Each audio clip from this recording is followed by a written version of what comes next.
I found tampons in my husband's car. I wished he had been unfaithful to me instead, so that my kids wouldn't have had to go through this. I am a 29-year-old female who has been with my 30-year-old husband for 7 years, married for 4.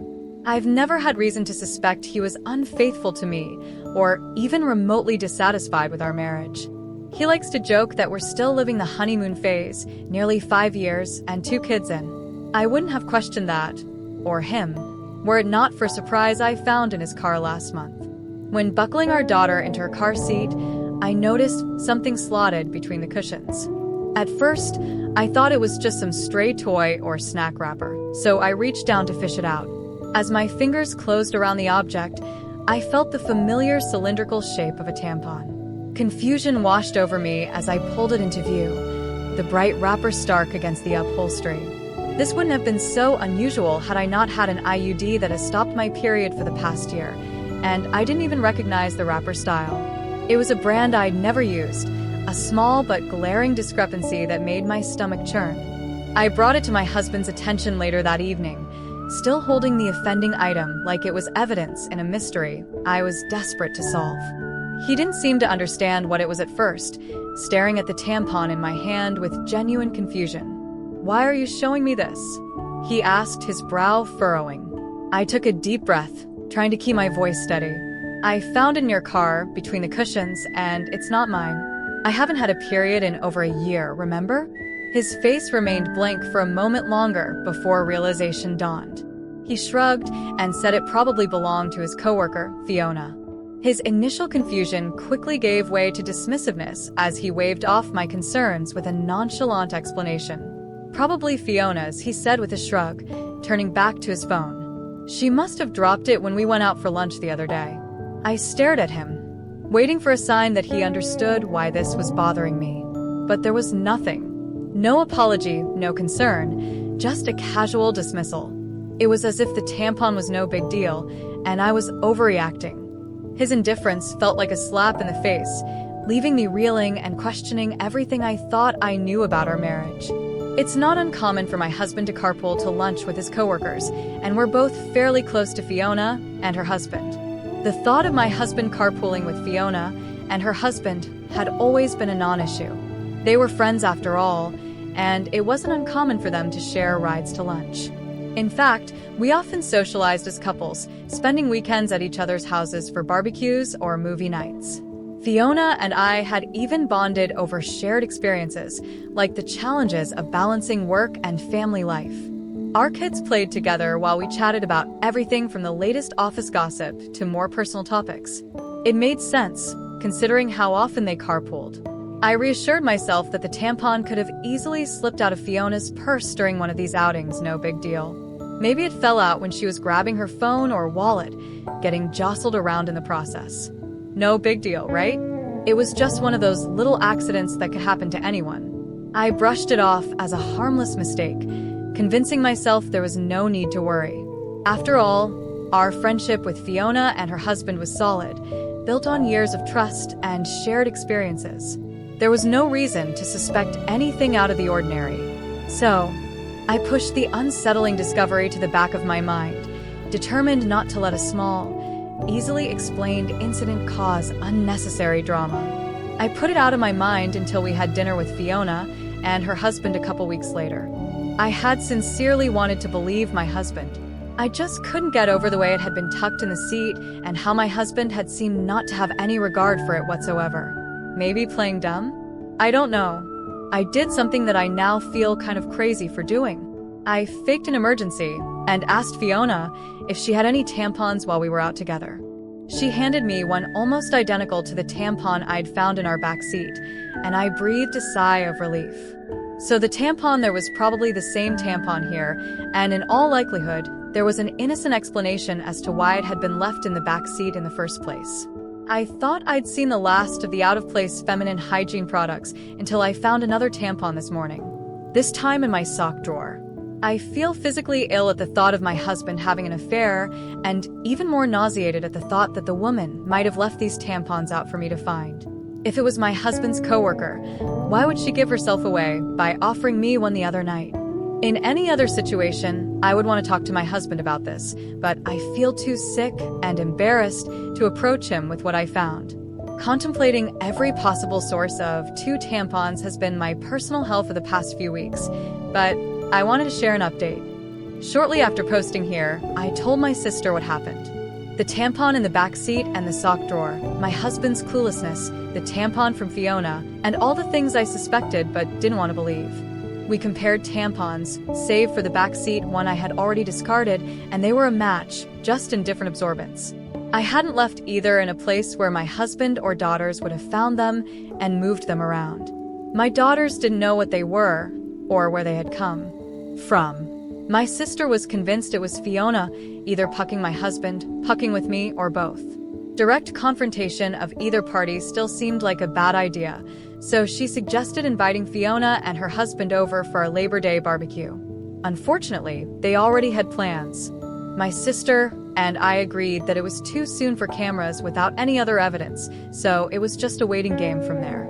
Watching my husband for any changed behavior, there was none. Our house for any misplaced foreign items, there were none, and even the girls for any new friends they might have met. My sister's husband was adamant on this last point, and partly why he was inclined to believe that the tampons were harmless.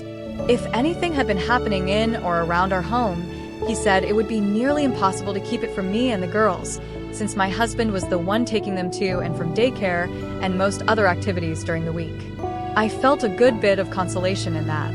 It wasn't until my younger daughter, 2 years old, came down with something last week that I felt any differently. I wanted to be the one home taking care of her, but my husband insisted that I stay at work while he stayed home with her. I was okay with that. My sister and her husband figured it was a good sign that he would take the time off at a moment's notice, and at that point, we were all already beginning to put the tampon fiasco behind us. By the 3rd or 4th day, I was just happy to see a near-healthy child and a husband who was helping see her through it. Toward the end of that week, though, I came home to something strange. The toddler that I'd left that morning in an old PJ set was now dressed in a onesie I'd never seen before, with a tiny clip in her hair. I can't say I have the sharpest memory, but I have a pretty good sense of what my kids wear on a day-to-day basis, and particularly what kinds of clothes they wear.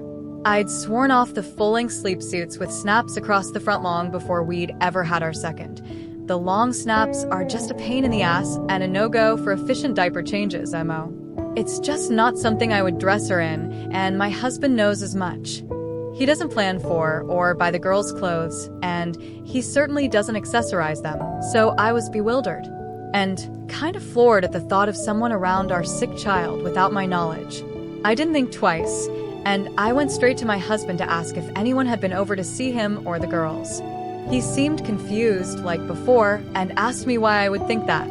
It had just been him and the kids all day. I asked him again if someone had so much as stopped by to say hello, and he denied it. He told me to calm down. I might have lashed out and come forward with the accusations right then and there, but our older daughter was in the room, and she sensed something was up. In a calmer voice, I asked him a 3rd time if anyone had been around our children, and my husband swore that the girls hadn't been around anyone but him. He also denied buying new clothes or doing anyone's hair. With our daughter in the room and my emotions all over the place, I decided to leave it. I couldn't make sense of it then, and it hardly seems clearer now, after I've driven myself half crazy with explanations that aren't adding up. After nearly losing my mind over a hair clip and a onesie, I realized I wasn't getting anywhere with the accusations and half-baked guesswork. I'd gotten so absorbed in the paranoia and misery of my situation that I wasn't sleeping, eating, or caring for my kids the way I should have been. And I wasn't getting any answers. So, I decided to pull the trigger on the hidden cameras and have them shipped to my sister's house, with my brother-in-law agreeing to help with the install setup over at mine. Before the cameras were ever delivered, though, I got my long-awaited confirmation last week. The day began like any other weekday morning in our bustling household. My husband and I rushed around, trying to corral our 2 energetic daughters into their school uniforms, all while attempting to grab a quick bite to eat ourselves. Despite the chaos, there was a sense of camaraderie in the air, as if we were all in this hectic dance together. Once the girls were dropped off at school, my husband and I went about our respective workdays, counting down the hours until we could reunite with our little ones. But there was a strange feeling that I couldn't shake off, no matter how hard I tried, and it only intensified when I received a notification on my phone while at work. A ring notification. Motion at the front door. I clicked on the video clip, half expecting to see the usual delivery person or neighbor passing by. But what I saw left me stunned. There on my doorstep was a young woman leading my daughter into the house, hand in hand, with my husband and other daughter close behind them. My heart hammered in my chest as I watched, my mind struggling to comprehend what I was seeing. The girls were supposed to be in daycare, and my husband was at work. The woman, as far as I knew, was living 2 states away with a court order keeping her there. Yet here she was in our home with my husband and children. A wave of panic washed over me as I scrambled to make sense of the situation. Was this some kind of mistake? A misunderstanding? Or was there something more sinister at play? I felt a knot form in the pit of my stomach as I realized that the answers to my questions might be far more troubling than I ever could have imagined. I stared at the screen in disbelief, the blood pounding in my ears as I watched the unthinkable unfold before my eyes. There, on the footage captured by our Ring doorbell, was a scene straight out of a nightmare, a woman I hadn't seen in years, leading my youngest daughter into our home hand in hand, with my husband and older daughter trailing behind them. The shock of the moment rendered me momentarily speechless. How could this be happening? The girls were supposed to be at daycare, and my husband at work. Yet here they were, entering our house with a woman I never thought I'd see again. My sister-in-law. My initial reaction was one of sheer disbelief, a desperate hope that there must be some kind of mistake, some innocent explanation for what I was witnessing. But as the reality of the situation sank in, a wave of anger surged through me like a tidal wave, threatening to consume everything in its path. With trembling fingers, I reached for my phone, my heart pounding in my chest as I dialed my husband's number.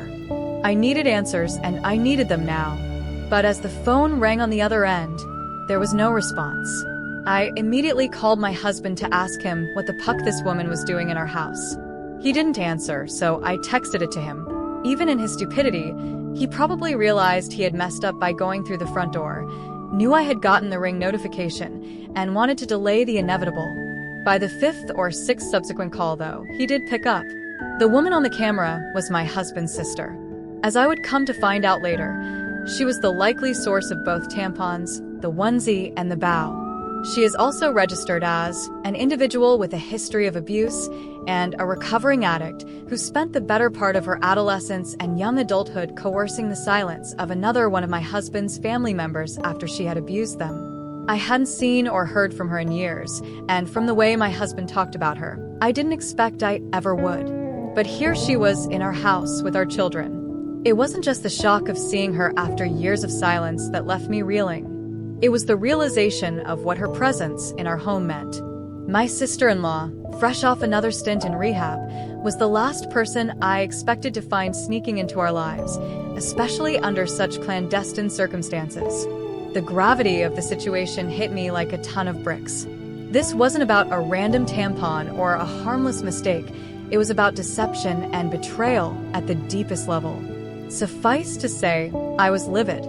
It wasn't an affair at all, and still, somehow, infinitely more disgusting knowing who it was and why all of this had been happening. Apparently, my sister-in-law had wanted to reconnect and make amends with people she'd hurt, and my husband was high on that list.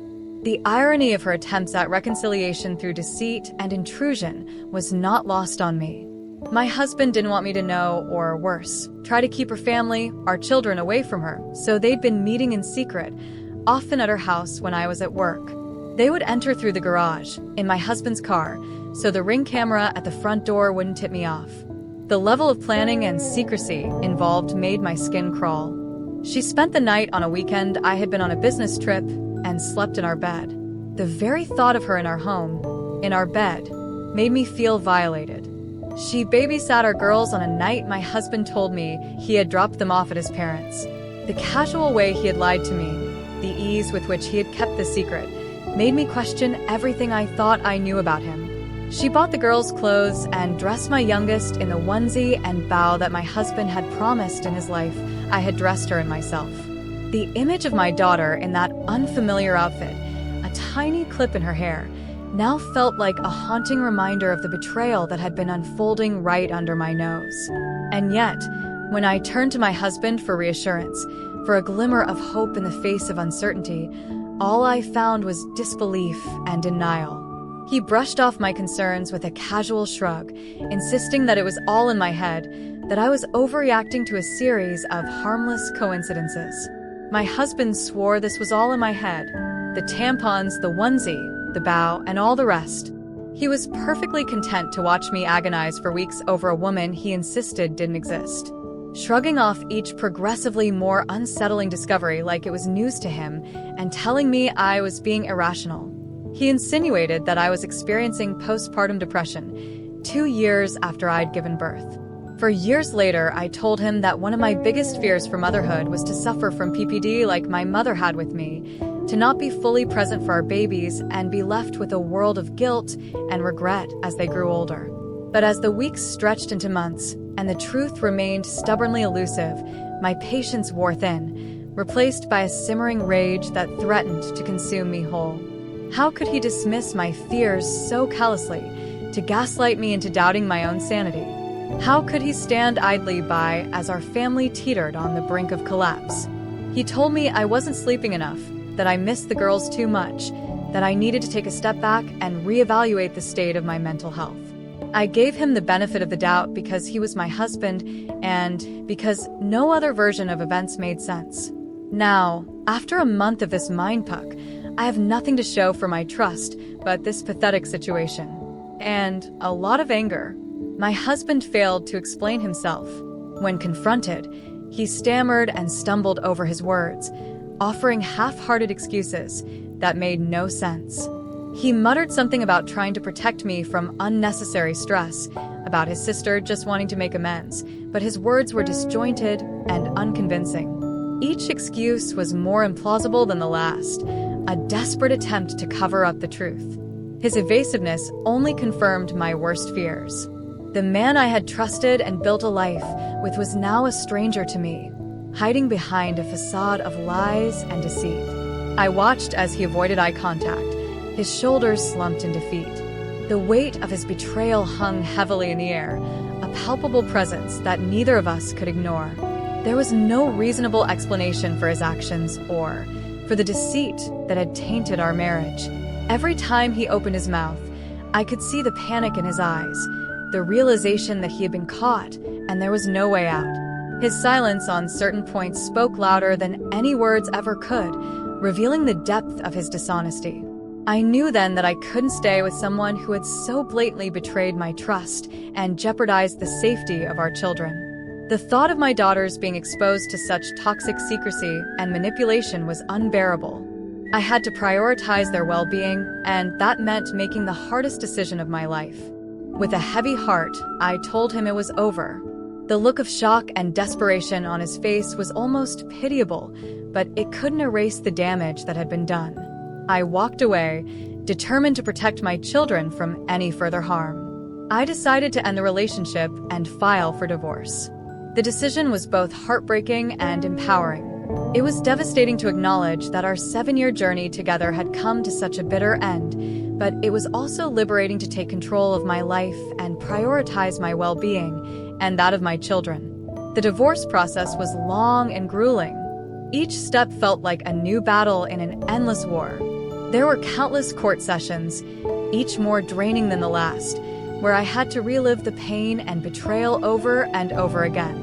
My husband fought me every step of the way, refusing to accept responsibility for his actions and attempting to paint himself as the victim. His determination to contest every detail made the process even more exhausting and emotionally taxing. In court, I detailed the discovery of the tampons, the hidden meetings with my sister-in-law, and the lies my husband had told to cover his tracks.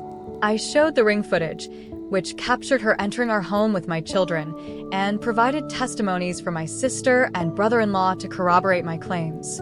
However, the court needed more than assumptions about my sister-in-law's character. They required concrete evidence of her past and present behavior, which was not easy to obtain. Despite these challenges, I remained focused on the bigger picture. I emphasized my husband's deceit and the breach of trust, which were undeniable. The court recognized the complexity of the situation and the emotional turmoil it had caused. After months of legal battles and countless court sessions, the court ruled in my favor. I was granted primary custody of our daughters, with my husband receiving supervised visitation rights. The judge acknowledged the need for a stable environment for the children, considering the deceit and the potential risks involved. Looking back, this ordeal taught me several valuable lessons that I hope others can learn from. Trust is the foundation of any relationship, and once it's broken, it's incredibly difficult to rebuild. Always listen to your instincts. If something feels off, it probably is. Communication is key. Address issues head-on rather than letting them fester. Most importantly, never settle for less than you deserve. My children and I deserve a life free from deception and betrayal, and I am committed to building that future for us. In your opinion, what do you think about this story? Please leave your comment below to let me know.